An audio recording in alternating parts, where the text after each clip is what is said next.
Aha, tak teď. Už. Perfektní. Tak perfektně, já si otevřu ještě jednou chat. Tak holky, ještě jednou, já vás moc vítám na dnešním motivačním nedělníčku.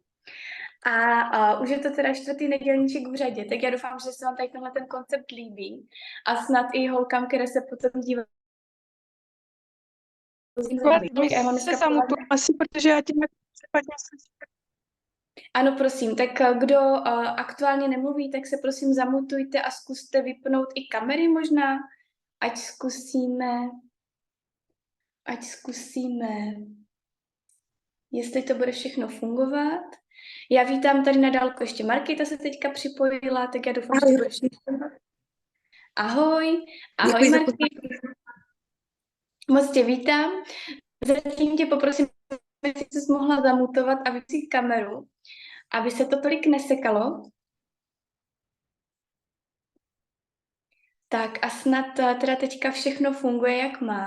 Kdyby náhodou, tak zkuste napsat do chatu, já doufám, že to snad nějak bude fungovat. Tak dámy, já mám pro vás dneska nachystané 2 témata a opět, jak už tradičně, tak máme jedno produktové okénko a jedno seberozvojové okénko. A dneska konkrétně nás teda čeká představení pleťového oleje Mary Kay Naturally. A čeká nás vlastně, jak si správně formulovat afirmace, tak aby nám fungovaly správně. Tak já doufám, že se vám dnešní téma bude líbit. Opět by nás mělo čekat nějakých 15, maximálně 20 minutek.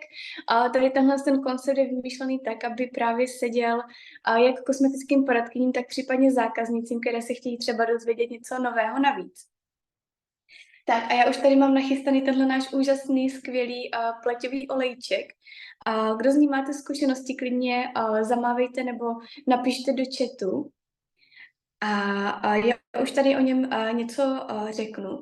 Tady tenhle pleťový olejčík je úplně skvělý tím, že je jednak teda 100% přírodní, je z naší přírodní bioekorady, která vlastně jako jediná z našich, jedna z našich přípravků má ekocert.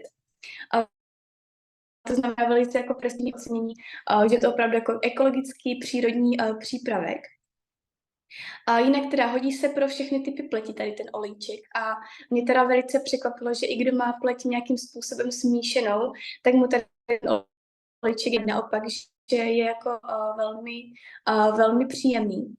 No a jenom o pár složkách, takže obsahuje olivový olej, sezamový olej, olej ze sladkých mandlí a hydratační složku skvalen a vitamin E, takže úplně jako skvělý produkt.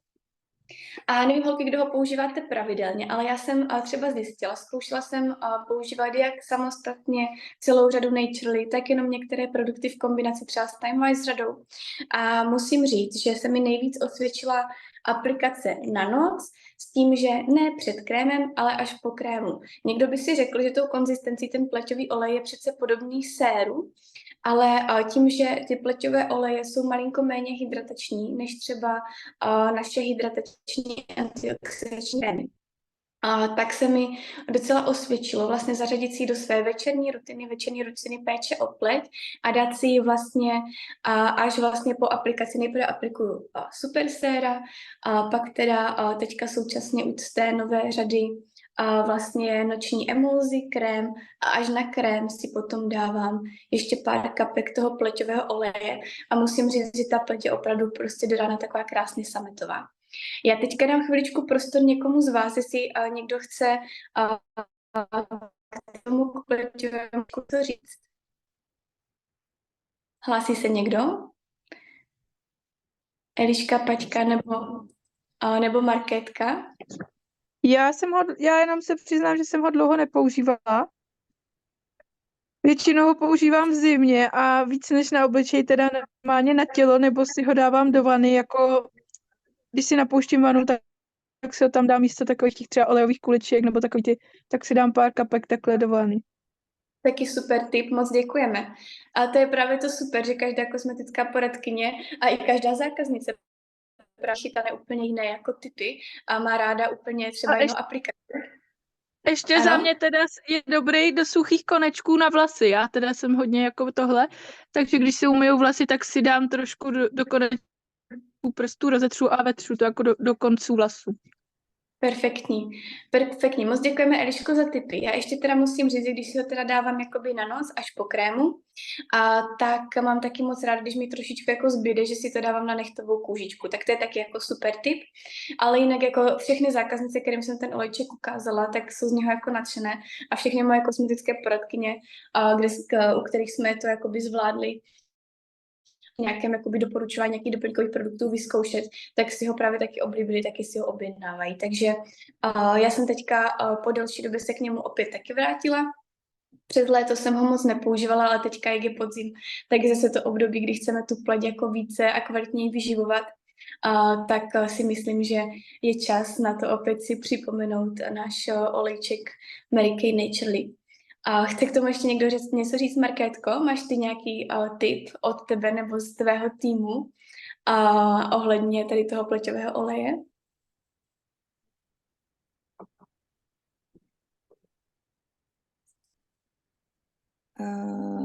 No, halo? Ano, ano, slyšíme se. Ano, omlouvám se, no to trvalo chviličku. No můj tip bylo ty suché konečky vlasů, to používám a taky třeba já mám lupenku, takže si to dávám jako do vlasů, do pokožky hlavy a teda úplně miluju, nebo jak jsem ho vždycky používala, takže jsem si ho přímo jako přimíchala do nočního krému, že vlastně ten krém, jak ty jsi říkala, to jsem neslyšela ten tip, že vlastně nejdřív hydratační krém a pak ten olej, ale já jsem moc ráda dělala toto. No a poslední ještě tip, to je vlastně, to jsem slyšela od Ivany Christové. A ta má vlastně takovou kombinaci, že dá olejček Naturally, růžovou masku, peelings Naturally a gelovou masku. Dělá si z toho kašičku a dá si to na obličej na 10 minut. Takže i ten olejček jako třeba do masek. To je takový zajímavý tip a fakt to jako funguje, že rovnou to hydratuje. Třeba takový ty masky, co stahujou. Určitě, tohle mě třeba nenapadlo. Já třeba radši, než právě to smích, dřív jsem taky zkoušela právě míchat, ale nakonec se mi více jakoby osvědčilo právě ty produkty spíše vrstvit. A musím teda říct, že jako přimíchat to do pleťové masky je taky jako zajímavý tip, takže možná vyzkouším a uvidím, jak se mi to bude líbit, případně to doporučím dál svým holkám. Tak moc děkuji za vstup, Markétko. A teďka teda máme za sebou tu produktovou část. No Na produktovce v Praze to ještě doporučovali na sex. Nevím, jestli vám to říkali v Brně. Cože, tak to nám neříkali. Protože tam padaly nějaký typy, pak jak bylo takový to školení, já nevím, 20 nejprodávanějších produktů, tak tam bylo, já nevím, maska, pak já nevím, tonikum a pak tam byl ten naturální olejček, jako že to je i teď k té objednávce a ta Danka Němčáková říká, no a holky, a co sex? Takže se tam všichni smáli. To jsem ještě jako, musím se přiznat, že toto jsem nezkoušela. Tak to vám jako nemůžu úplně potvrdit ani doporučit, každopádně za opět zajímavý tip. Moc děkujeme, Eliško, za vstup. No a teď se vlastně pomaličku dostáváme z toho okénka k nějakému seberozvojovému tématu. A my vlastně s holkama minulý týden jsme probírali jako pozitivní myšlení a že je teda důležité se na všechny situace dívat co nejvíc pozitivně, když se nám prostě dějí nějaké náročné věci. No a vlastně tam padla slova i o tom, že je fajn právě si nastartovat den těma pozitivníma afirmacema. Tak, a kdo to praktikuje, kdo ráno používá afirmace? Je tady někdo takový? Klidně nějaký srdíčko nebo něco v těch reakcích nebo něco do chatu, ať vím. A já teda musím říct, že se snažím, mám takové 2 konkrétní videa, které jsem si našla na YouTube. Jedno se jmenuje afirmace, které mění život, nebo tak, jak se to jmenuje, a potom afirmace hojnosti. A tady tyhle ty afirmace, pokud teda ráno stíhám a nějakým způsobem vlastně tu ranní rutinu zvládnu, tak jak bych si přála a představovala, tak si tady ty afirmace právě ráno pouštím. A právě v průběhu toho, kdy se jako chystám, vlastně čistím si zuby a tak pouštím právě ty afirmace. A co je možná jako nejdůležitější, nebo je tady někdo, kdo neví, co je to afirmace?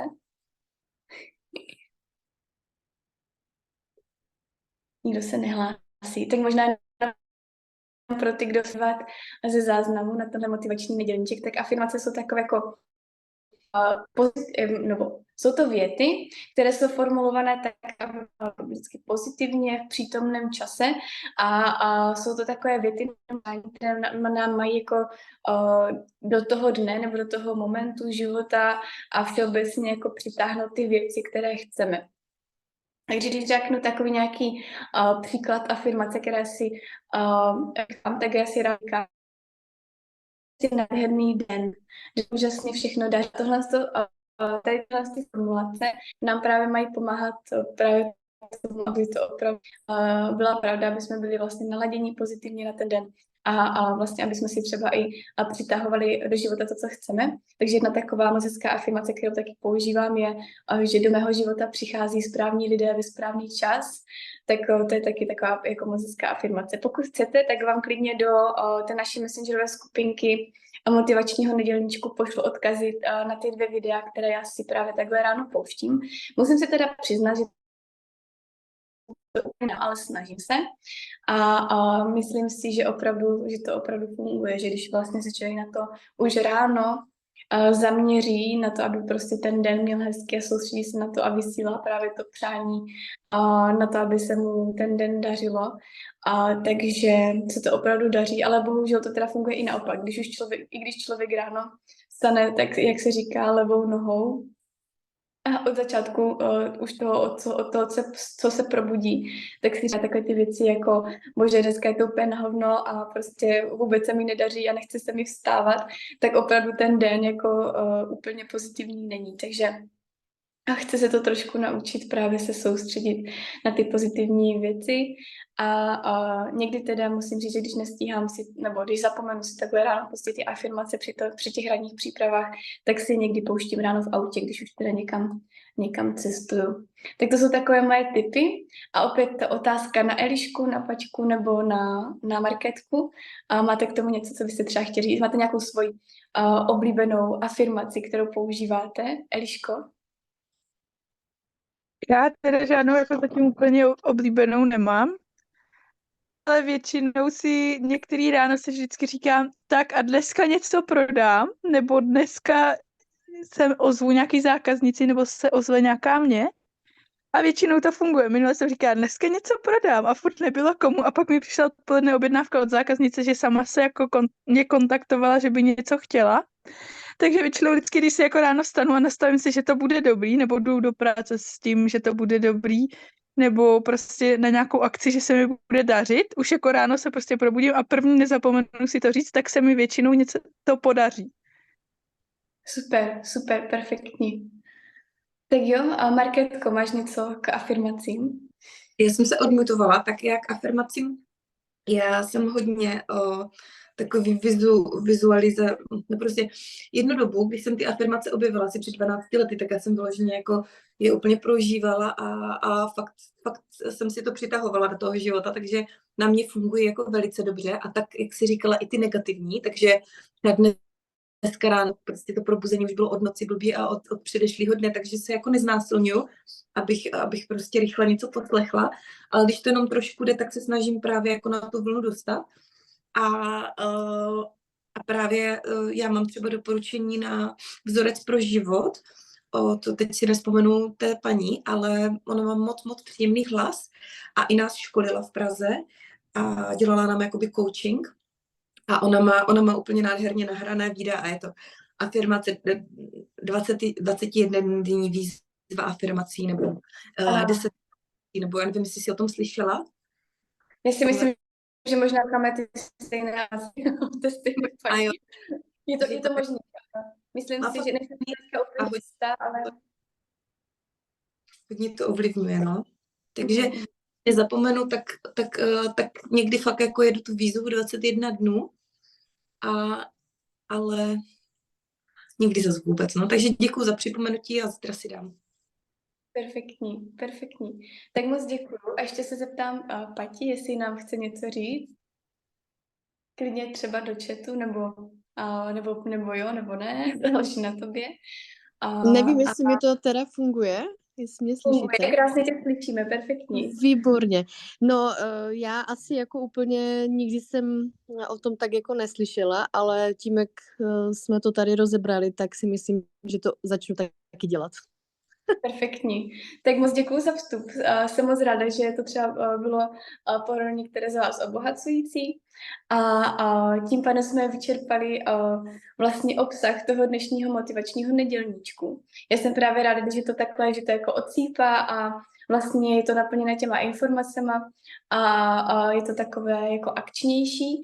A jsem právě ráda, že aktuálně jsme na nějakých 20 minutách a to je právě strop, do kterého bych se vždycky za každý okolností chtěla s motivačním nedělníčkem vejít. Takže já vám moc děkuju za to, že jste se dneska připojili. A doufám, že se vám tenhle koncept líbí. Já v něm určitě budu pokračovat. A pokud máte třeba nějaký jako názor, typy rady, určitě můžete hodit do messengerové skupinky. Já už jsem slyšela od jedné kolegynky poradkyně názor, že klidně bych tohle vysílání mohla dělat i na své oficiální jako facebookové obchodní stránce, ať se fakt jako připojujou úplně kdo chce. Já si úplně nejsem jistá, jestli to tak chci praktikovat, zatím ten Zoom mi přijde jako fajn platforma, ale pokud máte třeba na to nějaký jiný názor, tak mi to určitě napište a já to přehodnotím. Tak moc děkuju za dnešní účast. Přeji hodně úspěchů do následujícího týdne nám všem, sobě i vám, ať prostě máme úžasný týden, ať dotahujeme druhou polovu října nádherně, ať stihneme naše zákaznice, nové potenciální zákaznice jsou nadšené, ať objednávají, ať nakupují a přeju nám taky všem i taky nějaké ty nové kosmetické poradkyně do našich osobních týmů. Eliška mi tady ještě píše, ať připomenu novinky. Ano, od 16.10. nezapomeňte, že vlastně vstupují do prodeje novinky a vánoční balíčky. A co máme takové informace od našich ředitelek, tak určitě je fajn s objednávkou těch vánočních balíčků úplně neotálet a zajistit si je zavčasu, protože většinou i po těch pánských sadách nebo po sadách, které mají repair přípravky nebo přípravky z řady repair, tak se většinou rychle zapráší. Takže doporučuji objednávat čím dřív, tím líp, nenechávat to až před měsíční uzávěrkou. Tak moc děkuju a jsem moc ráda, že se to takhle dneska povedlo. Já hnedka, jak teďka se odpojíme, tak to zkusím zase nahrát na YouTube i pro ty, co se potom chtějí dívat ze záznamu. No a mějte se krásně, mějte úspěšný, nádherný týden. Ahoj, krásný večer. Děkujeme. Ahoj. Ahoj, ahoj.